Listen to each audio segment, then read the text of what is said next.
So the MacBook Pro has existed for about 10 years now, and today we're going to see just how far it has come.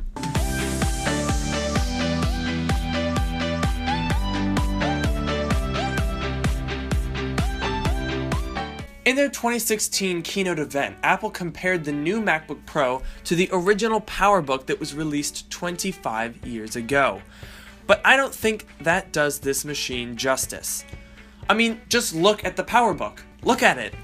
It seems much more appropriate to compare the new MacBook Pro to the first notebook of its kind, the original Non-Unibody MacBook Pro.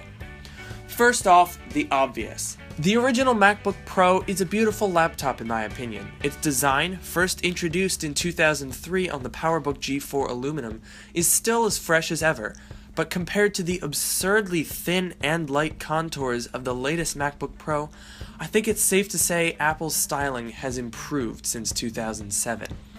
The other thing that immediately stands out is the port situation. The OG MacBook has ports all over it, from a CD drive to USB ports to MagSafe to some of the more obscure ports, at least nowadays. This got me thinking.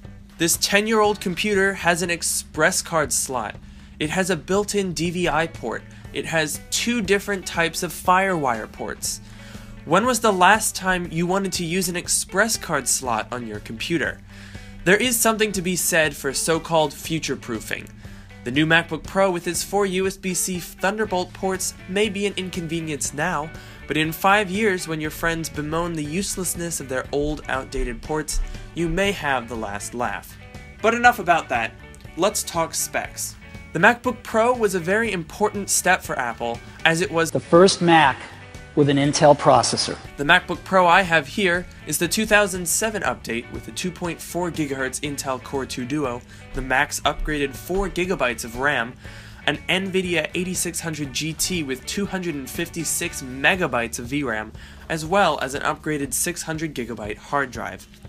They may seem rather pedestrian by today's standards, but just listen as Steve Jobs announces dual-core processors in this thing. That there are going to be dual processors in every MacBook Pro. The original MacBook Pro also has an iSight camera, something which we today take for granted, but which made crowds go wild back in 2006. It's got an iSight camera built in.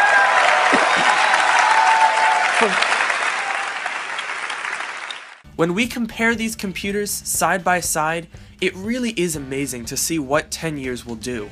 Processor cores doubled, screen resolution doubled, RAM quadrupled, VRAM either 8 or 16 times uppled depending on which one you have. If we continue on this trajectory, a new MacBook Pro 10 years from now will contain an octa-core processor, 64 GB of RAM, and 32 or 64 GB of VRAM. If that isn't exciting, I don't know what is.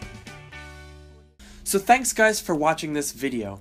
If you liked it, make sure to leave a like down below, and don't forget to subscribe so you don't miss any more videos, and I will catch you guys in the next one. MacBook Pro is the fastest Mac notebook ever. Oops, sorry. Every MacBook Pro is the most powerful MacBook Pro we've ever made.